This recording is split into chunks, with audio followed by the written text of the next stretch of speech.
Setelah memahami tipe-tipe konten yang tersedia, kita harus mengeksekusinya melalui proses yang terstruktur, dimulai dari langkah 1 yaitu riset audiens.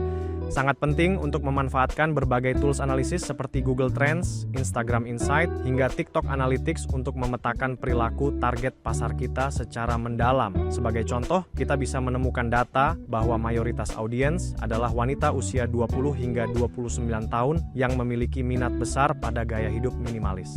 Data tersebut kemudian menjadi landasan kuat untuk langkah 2, yaitu menentukan tujuan konten. Setiap konten yang diproduksi harus memiliki target yang spesifik, apakah untuk membangun awareness, meningkatkan engagement, memberikan edukasi, atau langsung mendorong penjualan. Dengan memiliki pemahaman audiens yang tajam dan tujuan yang jelas, seperti memperkenalkan menu seasonal baru melalui narasi yang relevan, strategi konten Anda akan menjadi jauh lebih efektif dan tidak hanya sekadar menjadi kebisingan di ruang digital.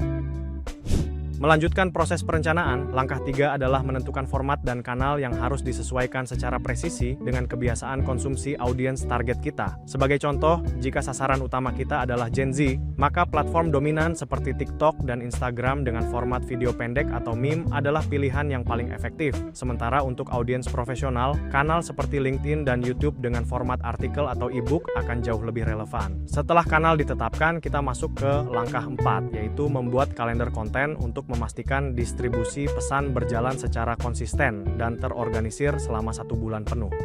Dalam penyusunan jadwal ini sangat penting bagi kita untuk memanfaatkan momen-momen penting, baik itu perayaan hari nasional, tren musiman, hingga isu lokal yang sedang hangat agar konten yang dirilis selalu terasa kontekstual dan mampu memicu keterlibatan audiens yang lebih tinggi.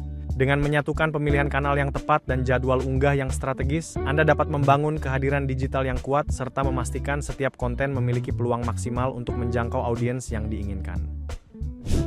Memasuki tahap eksekusi teknis, langkah 5 adalah produksi dan distribusi, di mana efisiensi menjadi kunci utama melalui pemanfaatan alat bantu seperti Canva, CapCut, dan Notion. Sangat penting untuk memastikan setiap konten yang dibuat bersifat mobile first, memiliki ukuran yang ringan agar cepat dimuat, serta dilengkapi dengan thumbnail yang menarik untuk menghentikan jempol audiens saat melakukan scrolling. Setelah konten didistribusikan, kita beralih ke langkah 6, yaitu evaluasi dan optimasi untuk melacak berbagai metrik performa, seperti jumlah views, likes, shares, hingga bounce rate guna memahami efektivitas setiap unggahan. Proses ini juga mencakup pelaksanaan A/B testing pada bagian caption dan elemen visual, sehingga kita memiliki data konkret untuk terus menyempurnakan strategi dan memastikan bahwa investasi kreatif yang kita lakukan memberikan hasil yang semakin maksimal dari waktu ke waktu. Sebagai rangkuman dari pembahasan kita, materi ini menegaskan bahwa di era komunikasi pemasaran digital saat ini, konten visual, khususnya fotografi, bukan lagi sekadar elemen estetika tambahan, melainkan bagian strategis yang sangat vital dalam membangun citra, kepercayaan, dan reputasi sebuah brand. Kita harus memahami bahwa konten adalah wajah utama brand di ruang digital, di mana konten visual yang konsisten, relevan, dan selaras dengan nilai-nilai perusahaan akan mampu memperkuat persepsi positif publik secara signifikan. Sebaliknya, konten yang tidak terkelola dengan baik dapat dengan cepat merusak reputasi yang telah dibangun, sehingga fotografi dan konten visual harus selalu dipahami dalam kerangka komunikasi pemasaran dan manajemen reputasi digital yang bersifat dua arah. Melalui interaksi aktif seperti komentar, ulasan, hingga pemanfaatan user-generated content, kita tidak hanya menyampaikan pesan satu arah, tetapi juga memicu respons dan penilaian publik yang menjadi kunci keberhasilan jangka panjang brand kita di mata audiens.